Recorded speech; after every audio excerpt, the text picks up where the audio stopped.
नवाज शरीफ कब पाकिस्तान आएंगे? नून लीगी रहनुमा ने बता दिया।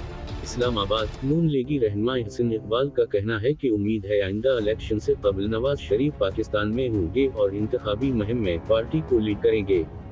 तफसीलात के मुताबिक मुस्लिम लीग नून के रहनुमा एहसन इकबाल ने ARY न्यूज से खसूसी गुफ्तगू की।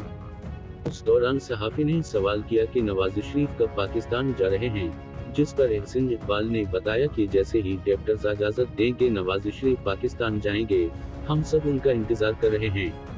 वफाकी वजीर का कहना था कि उम्मीद है आइंदा इलेक्शन से कबल नवाज शरीफ पाकिस्तान में होंगे और इंतखाबी मुहिम में पार्टी को लीड करेंगे। सहाफी ने सवाल किया कि नवाज शरीफ को यूं जाने की इजाजत है पाकिस्तान की क्यों नहीं, तो नून लीगी रहनुमा ने कहा कि मुझे नहीं पता वो यूं किस गर्ज से गए थे। इन्होंने बताया कि इलेक्शन अपने वक्त पर होंगे। नवाज शरीफ के साथ तंजीम साजी पर बात हुई है। इन्होंने मरियम नवाज को चीफ ऑर्गेनाइजर मुकर्रर किया है। वो जल्द पाकिस्तान आएंगी और हम पूरे मुल्क में पार्टी की तंजीम नौ का अमल शुरू करेंगे। साबिक हुकूमत ने पाकिस्तान मईशत को तबाह किया। इमरान खान ने हमारी हुकूमत खत्म करनी थी लेकिन अपनी ही हुकूमत खत्म कर दी।